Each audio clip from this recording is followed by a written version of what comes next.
Hey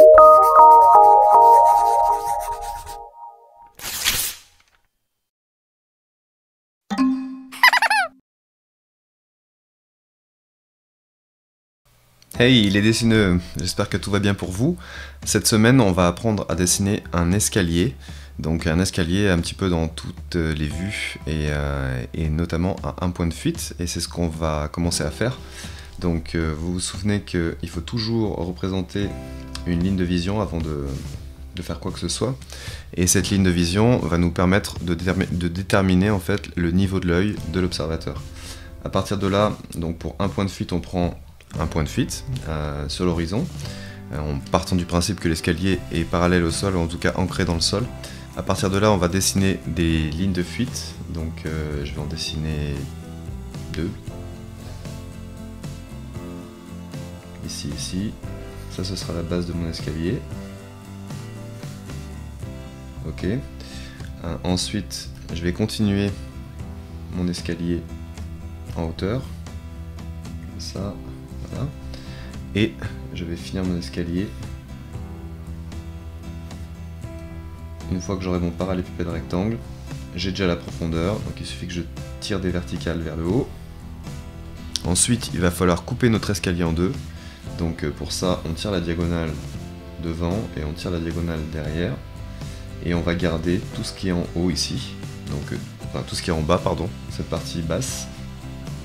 Et on a déjà la diagonale de l'escalier, donc ça c'est la diagonale qui va passer par tous les sommets des marches d'escalier. Et si on a envie de faire par exemple 10 marches, ça va être facile. Il va falloir diviser donc, ce segment ici en 10 parties égales par exemple. Et pour diviser en 10 parties égales, soit vous mesurez donc à l'unité avec une règle si vous êtes sur papier. Et le plus simple c'est sur Photoshop évidemment. Sur Photoshop, donc c'est relativement simple. Il va falloir juste dessiner donc une unité. Vous allez la reproduire à côté. Je vais la mettre bien à côté, comme ça. Voilà, je vais fusionner ça avec le calque du dessous. Je vais reproduire ça. Je vais fusionner avec le calque du dessous. Voilà, jusqu'à en avoir 10. Donc là j'en ai 8 et il m'en manque 2. Donc il suffit de reproduire ça et d'en laisser 2 qui dépassent. Et logiquement, j'ai ce qu'il faut. Et je fusionne, je vais les compter. 1, 2, 3, 4, 5, 6, 7, 8, 9, 10. Voilà. Et après vous faites CTRL T pour déformer. Donc il faut bien que toutes les calques sont fusionnées. Et là c'est le cas. Et encore une fois, dans la réalité, vous auriez utilisé une règle. Il y a aussi une autre technique pour faire ça à la main, je peux vous la montrer maintenant. Si vous êtes en traditionnel et que vous avez un compas par exemple, c'est relativement facile de diviser un segment en 5 et je peux vous montrer tout de suite comment. Donc imaginons que ce soit bien ce segment là qu'on veut diviser en 5. Donc on va tracer une ligne arbitraire ici. On va prendre une distance, donc vous prenez votre compas et vous mettez une espèce de distance, donc là de A à B. Et cette distance, on va la reporter donc de l'autre côté. Je vais enlever A et B. On reporte ça, cette distance à côté. Et je vais continuer tout le long du segment.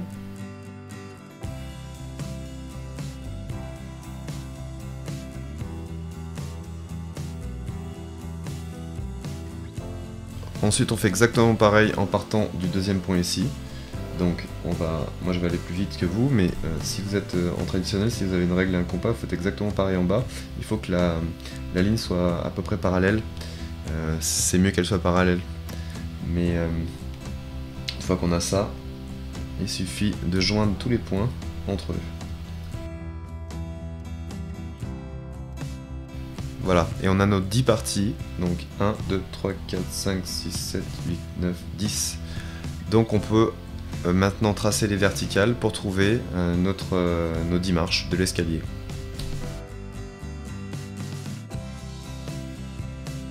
Donc les segments, les diagonales de l'escalier, c'est celle-ci.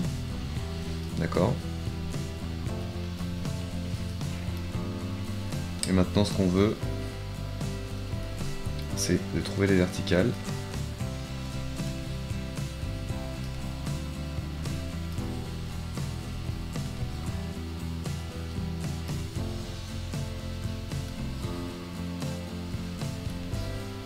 Et à partir de là, il suffit de ramener tous ces points qu'on a trouvés par là-bas pour trouver donc le sommet supérieur de l'escalier de chaque marche. Et ensuite, on trace donc à chaque fois une petite horizontale. Donc il faut faire pareil aussi. Ici, il va falloir tracer, alors je vais changer de couleur parce que sinon on va pas s'y retrouver. On va tracer ces lignes-là qui sont invisibles pour la plupart et qui sont visibles de ce côté-là.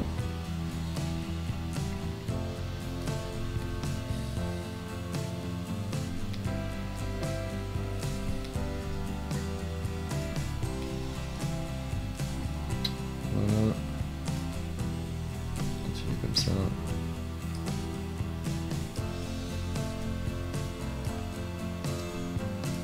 Donc les lignes en vert, c'est les creux des marches. Et après on va clarifier un peu le tout. Ça va être nettement plus facile à visualiser.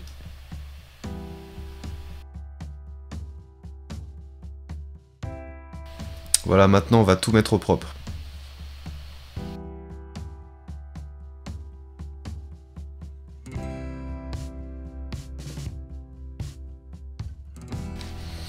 Et voilà, c'est terminé. On a nos escaliers à un point de fuite. Donc vous avez vu que c'était pas forcément très dur, c'est juste un tout petit peu long à mettre en place. Mais une fois que c'est fait, c'est fait. Voilà, maintenant toujours à un point de fuite, on va regarder comment l'escalier se comporte quand on le regarde du dessus et quand on le regarde du dessous. Quand on regarde les escaliers d'en bas et qu'on regarde le haut de l'escalier, il faut quand même noter d'abord le niveau de l'œil. Donc on le note ici. Ensuite, on va représenter la base de l'escalier. Donc la base de l'escalier, on peut la faire ici et on peut se dire que la première marche, elle est à peu près grande comme ça. Voilà. Maintenant, à la verticale, on va se donner un point de fuite. Alors, c'est pas forcément le point qui part du milieu de l'escalier, ça peut être un point qui est décalé par rapport à l'intersection de ces diagonales. Donc, on va peut-être se décaler un petit peu. Je vais faire ça dans une autre couleur. On va se décaler un petit peu vers la gauche, juste pour vous montrer que c'est pas grave. Et ensuite, on va se donner donc un point de fuite pour l'escalier sur cette verticale. Ce point de fuite, en fait, c'est si on réfléchit un petit peu, si on avait fait ça, donc là ça va être une vue un peu isométrique. Donc la première étape, c'était de diviser la forme en deux. Vous vous souvenez, pour la première vue, c'est ce que j'avais fait, j'avais divisé cette forme en deux, d'accord, en perspective. Donc ça allait me servir de forme de base pour l'escalier. Et en fait, ces deux segments ici vont, dans la perspective, vont aller au même endroit, donc vont converger exactement au même endroit. Et il s'agit toujours d'une vue à un point de fuite, donc ça va être exactement pareil, ça va filer vers un point, on va avoir l'impression que l'escalier disparaît vers ce point-là. Mais on va devoir l'arrêter au bout de la 10e marche.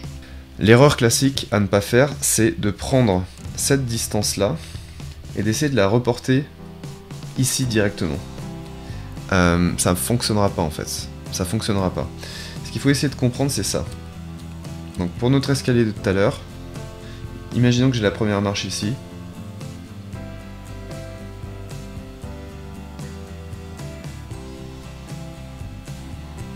Et imaginons que j'ai la deuxième marche ici, qui est à la même hauteur si possible. Voilà. Hop. Donc là, hop. Bon, mon escalier est en perspective isométrique, vous l'aurez compris. Mais imaginons que j'ai ce cas de figure là. Ce qu'il faut essayer de faire, en fait, c'est de comprendre ce qui se passe sur cette distance-là. Ici. Parce qu'on est sur le plan incliné, en fait. Donc, on peut faire ça sous toutes les vues, grâce à cette combinaison-là. Il faut, en fait, chercher la diagonale de ça, et ramener Donc et chercher le milieu de ça. Donc là ce qu'il faut faire c'est prendre 2 diagonales par exemple, tracer le segment qui passe au milieu ici, et ensuite chercher à chaque fois cette diagonale. Donc là si on continue nos escaliers, il faut chercher cette diagonale. Et il faut chercher l'intersection entre cette droite et cette diagonale. Et à chaque fois, on refait l'opération, et on refait l'opération à l'infini, sur tous les escaliers par là-bas. Donc ici, on cherche le milieu du segment, on fait passer la droite qui passe par le milieu de tous ces segments-là, et on va reproduire exactement la même chose donc sur notre escalier.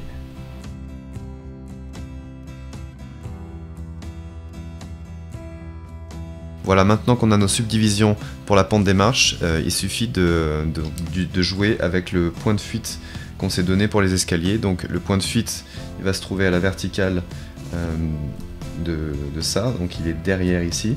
Donc là, toutes les lignes bleues de l'escalier, je vais les ramener derrière, qu'on y voit quelque chose, et ça va nous permettre de trouver tous les segments de l'escalier.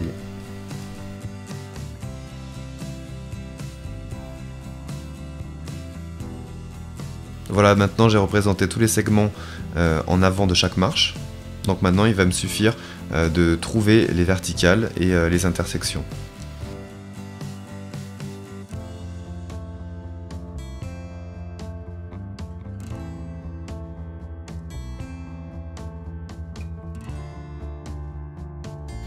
Donc là vous avez remarqué que j'ai pas été super précis, d'ailleurs ça se voit, il y a des escaliers qui sont, enfin des marches qui sont un petit peu plus grandes que les autres. Donc gardez en tête que en perspective il faut être assez précis dans ce que vous faites. Donc je vais mettre au propre tout ça.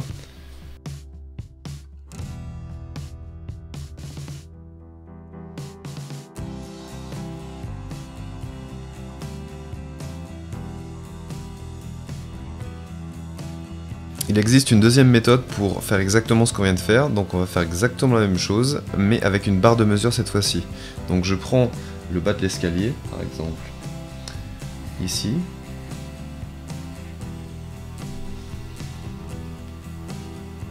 La première marche. Une barre de mesure sur le côté ici. Donc là je vais diviser ça en 10. 1, 2, 3, 4, 5... Je fais ça une D, 6, 7, 8, 9 et 10. Maintenant je vais me trouver un point de fuite pour la pente, donc là il faut que je me trouve une verticale d'abord, et puis ensuite le point de fuite pour la pente, donc ce sera par là-bas. On met notre niveau de l'œil par ici. Par exemple, si on veut que notre escalier finisse ici, ce qu'il faudra faire c'est trouver une droite entre ce point, et à l'intersection ici, on va avoir tous nos points qui vont filer par là. Donc on reporte tous nos points de la barre de mesure là-bas. Et là ce qu'on a obtenu c'est la subdivision de nos marches, tout simplement. Donc 1, 2, 3, 4, 5, 6, 7, 8, 9. Bon là on a 9, mais on aurait pu continuer avec une autre ici. Et voilà notre 10e. On trace maintenant nos horizontales, donc les arêtes de chaque marche. En vert, je vais tracer les arêtes horizontales de notre escalier, vers le point de fuite, évidemment.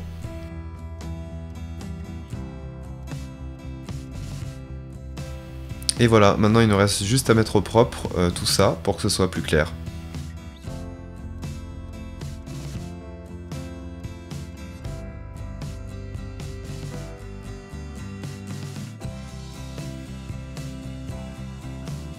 Et voilà le travail. Vous avez vu, j'ai été nettement plus précis que tout à l'heure parce que j'ai augmenté la définition et la résolution de mon plan de travail. Donc c'était un petit peu mieux. Voilà, on passe à la suite. Cette fois-ci, on regarde l'escalier donc vu d'en haut et notre regard se situe à ce niveau-là. Donc ça c'est la verticale. Ici ce sera le point de fuite donc des escaliers. Donc tout va arriver, toutes les marches de l'escalier en fait vont converger vers ce point là. Et la pente de l'escalier par contre, donc vous savez tous les segments qu'on a trouvés tout à l'heure grâce aux intersections, va par exemple aller par là-bas. Cette fois-ci, je vais travailler avec un trait vectorisé, comme ça je suis sûr de ne pas trop faire d'erreur. Donc on va se choisir une largeur d'escalier comme ça, qui va vers ce point de fuite là-bas. Et on va chercher donc tout de suite un premier segment qui est horizontal, et ce sera la dernière marche de l'escalier. Maintenant il va falloir diviser l'escalier en 4, comme on a fait tout à l'heure, donc en partant, en prenant donc une distance entre les deux premières marches en bas, donc on va prendre une distance plus petite, cette fois-ci, vraiment petite, et on va remonter grâce à la technique de tout à l'heure.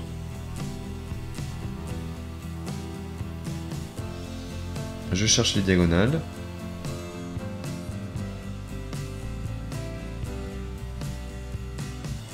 Et on remonte de la même manière que tout à l'heure.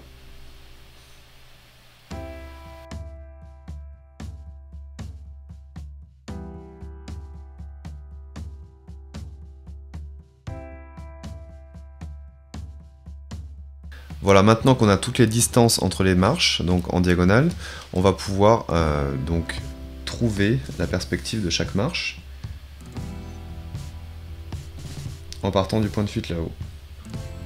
Et on va essayer à chaque fois d'aller nettement plus loin que l'intersection là. Si c'est cette intersection que je cherche ici, j'essaie d'aller plus loin, comme ça je saurai où finit ma marche. Et je fais ça pour toutes les marches.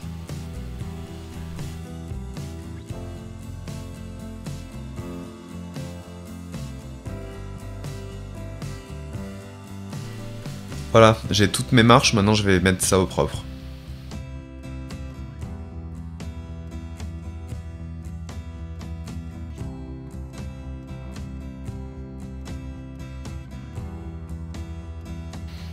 Et voilà un joli escalier vu du dessus.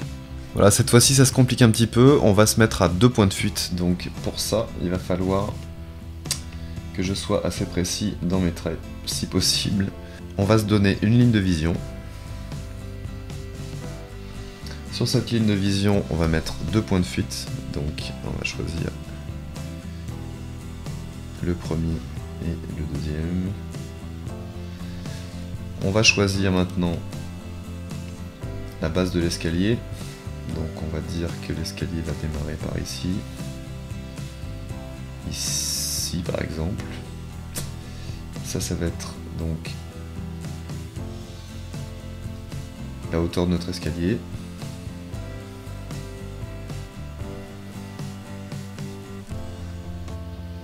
On va choisir une profondeur à l'escalier. On choisit une largeur à l'escalier, par exemple, comme ça. Voilà. On va dessiner ce qui n'est pas visible derrière. Donc avec des traits bien verticaux, parce qu'on est à 2 points de fuite, on n'en est pas à 3 points de fuite. Voilà.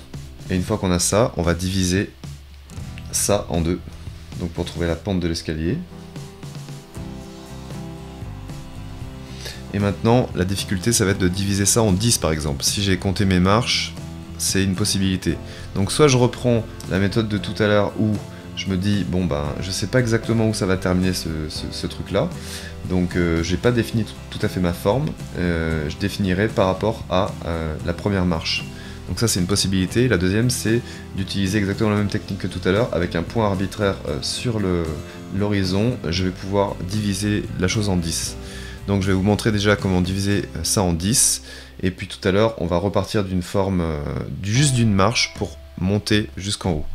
Et pour ça il va falloir s'aider donc de la verticale ici et d'un point de fuite de la pente par là-bas. Mais on va commencer à diviser, donc ce sera la première méthode maintenant. Pour cette première méthode, on va prendre un point arbitraire sur l'horizon. Et il n'y a pas besoin de prendre le milieu, parce que j'ai un élève qui m'a dit bah, il faut prendre le milieu, mais non, il ne faut pas prendre le milieu, on fait ce qu'on veut, parce qu'on va juste diviser par 10. C'est pas comme si on commençait avec une barre de mesure ici, en se disant bah, ça va être les unités que je vais utiliser. Donc là, on veut juste diviser notre escalier par 10. Donc pour ça, on prend un point arbitraire, on va appeler ça PA, point arbitraire. Maintenant, l'astuce, ça va être de diviser grâce à une barre de mesure qu'on va prendre ici. Et ce qui va nous servir, en fait, on va essayer de diviser ça en 10. il va falloir qu'on passe par là. On va vouloir diviser ce segment-là. Donc on sait que notre point arbitraire là, passe par là et finit là sur l'horizontale, sur la barre de mesure. La barre de mesure, c'est ce truc-là que j'ai fait là, au point d'ancrage qui est le plus proche de nous de l'escalier ici, donc celui-ci. Et on va passer par ces points-là. Et à partir de là, on va diviser notre barre de mesure en 10 parties égales.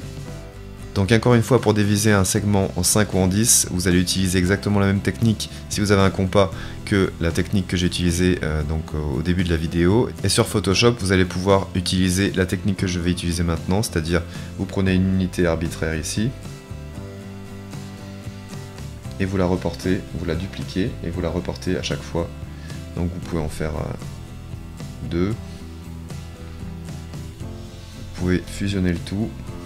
Vous redupliquez votre calque, vous le ramenez là-bas, donc là j'en ai 8, et vous redupliquez le tout pour produire les derniers. Et ensuite vous l'adaptez à votre segment de tout à l'heure. Maintenant je vais reporter donc cette barre de mesure sur le point arbitraire là-bas, et devinez quoi? On va pouvoir séparer notre escalier en 10 parties égales. En tout cas, ce segment-là de l'escalier, et le reste de toute manière va suivre. Donc ça va être relativement simple. Donc là je vais essayer d'être un peu plus précis que tout à l'heure. Voilà, donc les intersections, je vais les faire en vert, elles sont ici. Donc 1, 2, 3, 4, 5, 6, 7, 8, 9 pour 10 escaliers. Et ensuite, je vais faire partager tout ça vers le point 2, le point de fuite 2.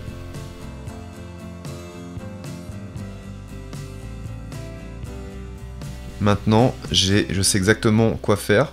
Il suffit juste de créer des verticales là-haut. Donc je vais refaire ça en noir, non en bleu. Voilà, j'ai divisé cette partie de l'escalier. Donc là, je peux juste m'arrêter dans la pente, là. Ça y est, ça suffira. Donc ici, par exemple.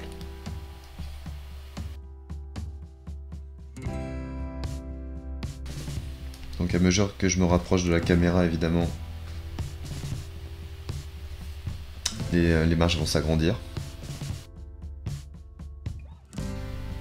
Je reporte tous les segments du haut des marches. Vers le deuxième point de fuite. Je fais la même chose vers le premier point de fuite, avec toutes ces intersections que j'ai trouvées.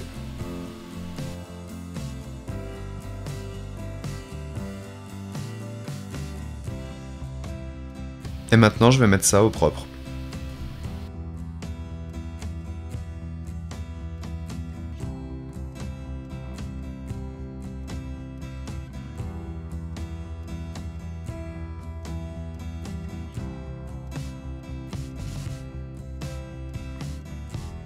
Et voilà le travail. Maintenant, je vais vous montrer la deuxième méthode. Donc, même cas de figure que tout à l'heure, mais maintenant, on va partir d'une seule marche et on va monter jusqu'à la 10e marche à partir de celle-là, sans prendre de points arbitraires et de règles de mesure sur notre schéma. Donc, on va choisir une première marche d'escalier, une première hauteur, et à partir de cette pente-là, ici, donc à partir de cette diagonale-là, comme tout à l'heure pour un point de fuite, je vais en déduire où passe le milieu ici. Et à partir de là, je vais utiliser ça pour remonter tout là-haut. Donc encore une fois ici, on travaille sur la pente de l'escalier et pas sur la hauteur des marches de l'escalier.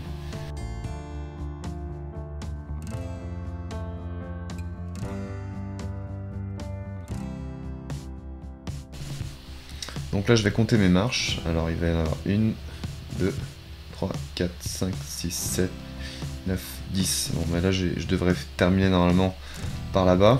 Et en fait ce qui se passe c'est pour terminer votre escalier en fait il faut que vous trouviez donc la verticale qui passe par là. Que vous donniez un point de fuite pour la pente de l'escalier.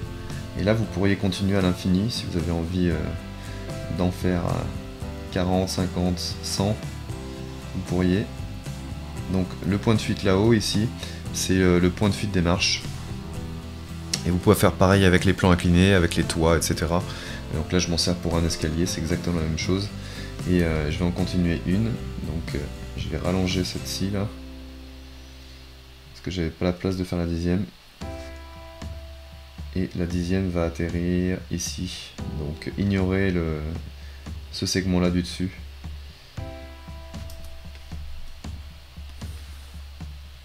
Et je trace ma dernière marche ici. Et ça c'est donc la vraie fin de l'escalier.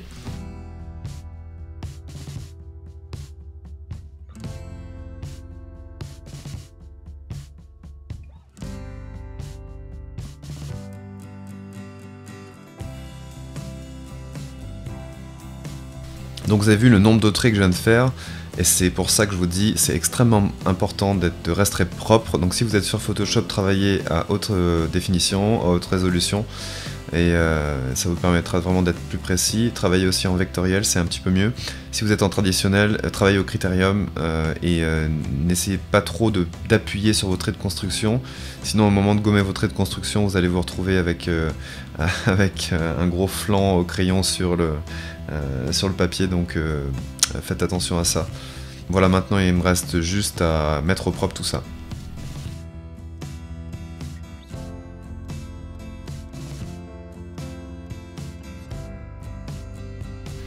Et voilà, c'est terminé, on a un joli escalier. J'espère que ces petites techniques vous ont plu, et puis moi je vous dis à très vite pour d'autres vidéos, d'autres articles et d'autres contenus. Bye bye.